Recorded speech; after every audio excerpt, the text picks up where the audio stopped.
Hello, students, and welcome to Max Sensei's online English lesson number 10. Yay! We've done 10 online English lessons. I hope you all are enjoying my English lessons. I hope the topics are interesting and you can study English and improve your ability.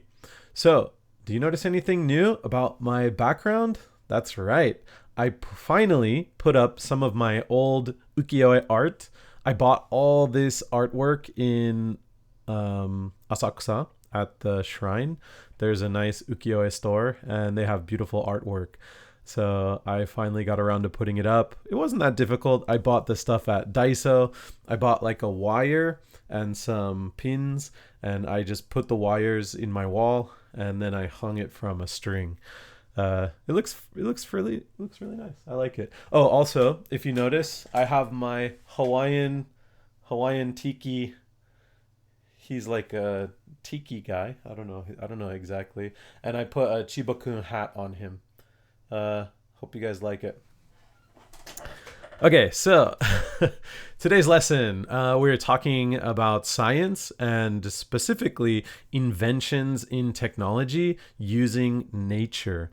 I think this topic is really interesting because we have on Earth we have such beautiful nature. We have many animals, plants, and environments that we can explore, and we can look at their abilities, their actions, and their shapes and sizes. And then we can create some interesting inventions using them. So today we are talking about using nature to inspire inventions, inspire technology. This is called biomimetics. Biomimetics. I'll explain biomimetics in the essay, but of course you can click the link down below, or in an email, I'll send you the link or something like that. And thank you very much for always sending really interesting responses. I really enjoy looking at them and reading them and replying to them too. So let's get started. Let me just show you guys. Okay. Biomimetics, using nature to inspire technology. So I'm going to read, then we're going to look at vocabulary and discussion questions, and that'll be it for today. Okay. Biomimetics, using nature to inspire technology. In 1989, the Japanese bullet train, also called the Shinkansen, had a big problem. It was too loud when it was coming out of a tunnel. The train would be traveling very fast and enter a tunnel. Then the air pressure inside the tunnel would be pressed out very quickly, of the end very quickly, making a sonic boom sound that was too loud for residential or inner city areas. JR hired an engineering team to come in to try and redesign the Shinkansen to be faster and quieter. The leader of that team was a man named Eiji Nakatsu, whose hobby was bird watching. Because of his hobby, the team was able to design a new style Shinkansen using 3 different bird designs. The feathers of an owl were designed for reducing noise. The penguin's smooth body was used to inspire smoother wind resistance. And finally, the kingfisher bird was used to inspire the shape of the front of a Shinkansen to reduce air pressure going through tunnels. The result was a new Shinkansen that was 10% faster and used 15% electricity.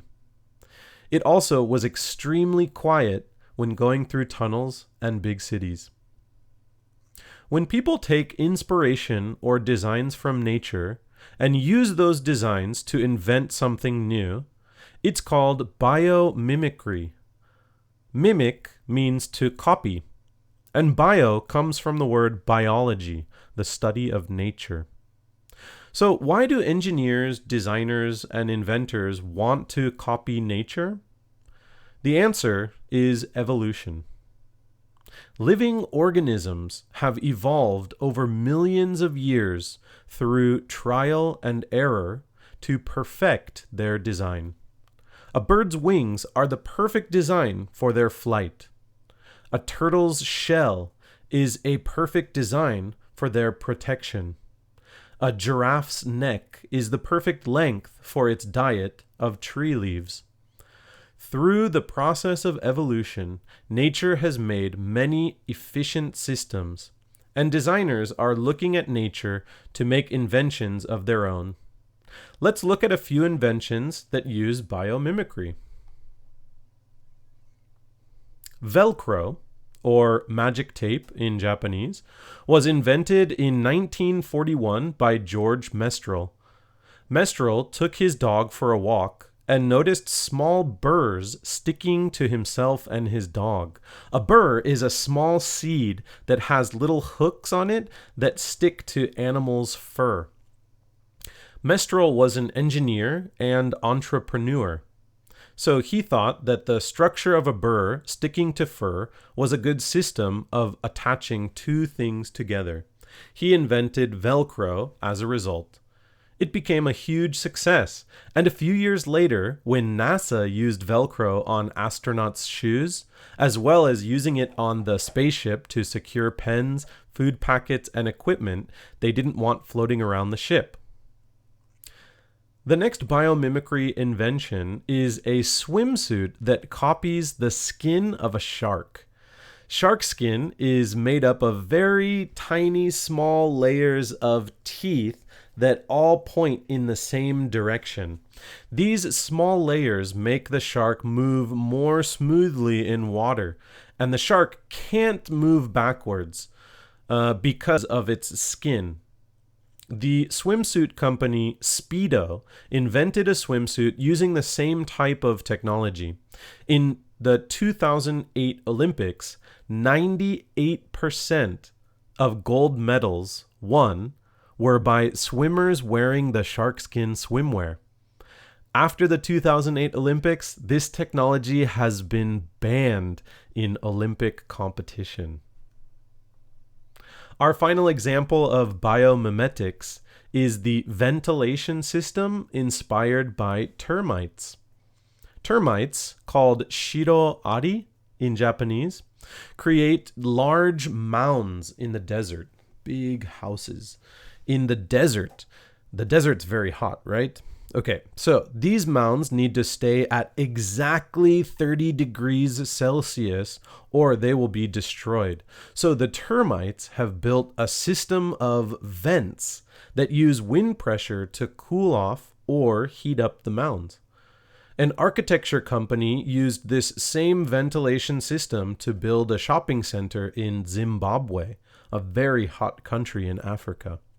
This system works so well that the building uses 10% less power than other buildings on the same street. Although termites are very bad for buildings, these termites helped show architects ways to improve their designs. Nature has perfected efficiency, and nature has created many shapes, systems, and utilities that humans can get inspiration from.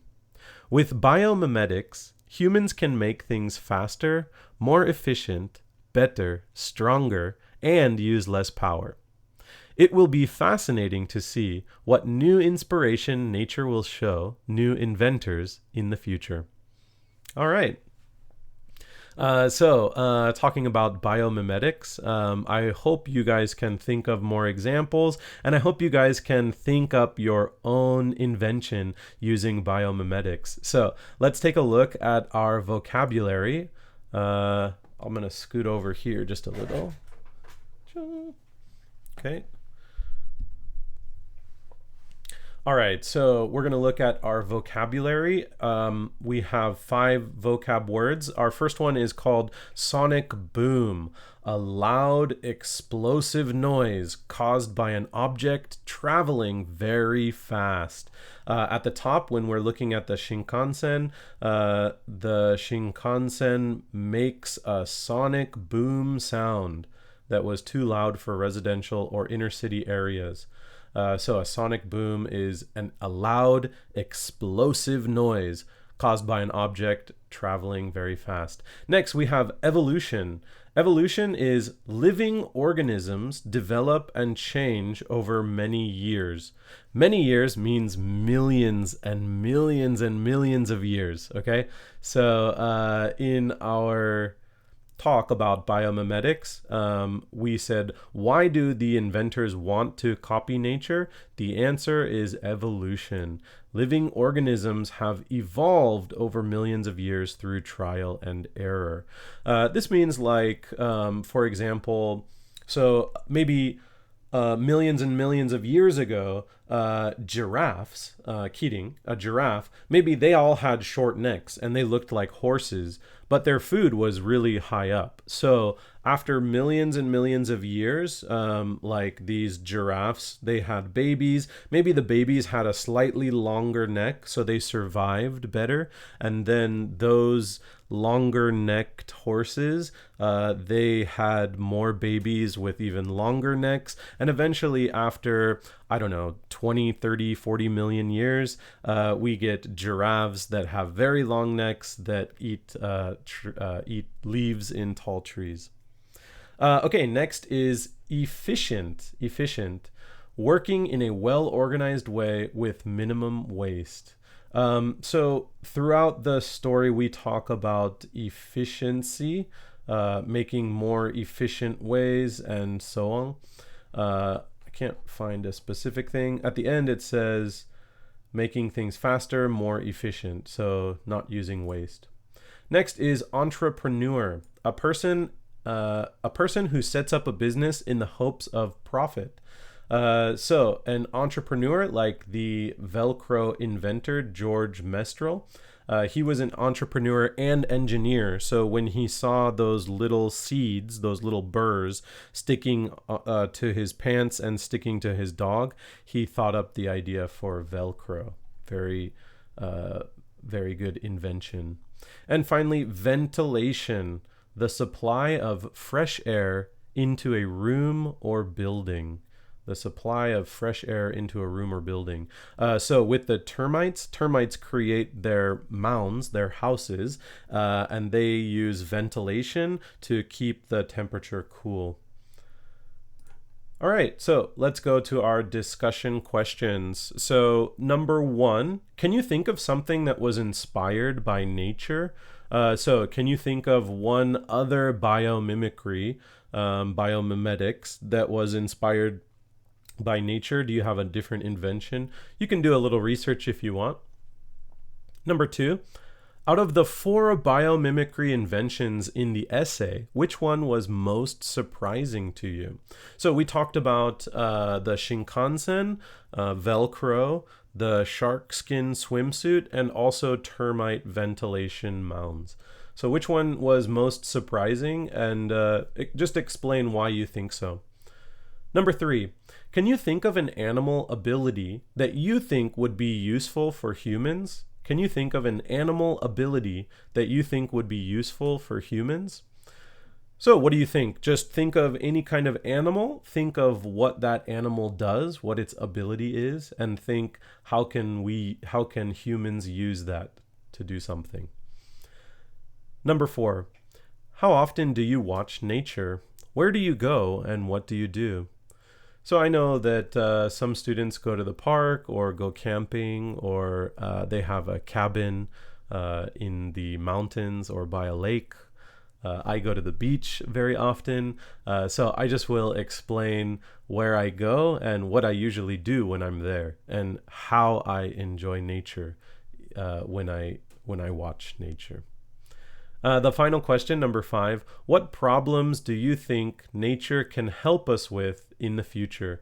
What problems do you think nature can help us with in the future? All right, those are the discussion questions. I'll go back to the big screen. So I'm looking forward to your guys' responses. Remember, you don't have to answer all of them, just answer what you like. And I look forward to hearing from everyone. Maybe I should answer one question so you guys can get a good example of what I'm looking for. And I will answer number 4. I'll answer number 4. How often do I watch nature, and where do I go, and what do I do? So, I don't watch nature too often, but I do really like to. Watch. I really do like to go to the beach, and when I go to the beach, I really like going in the water, and I love watching the waves crash onto the shore.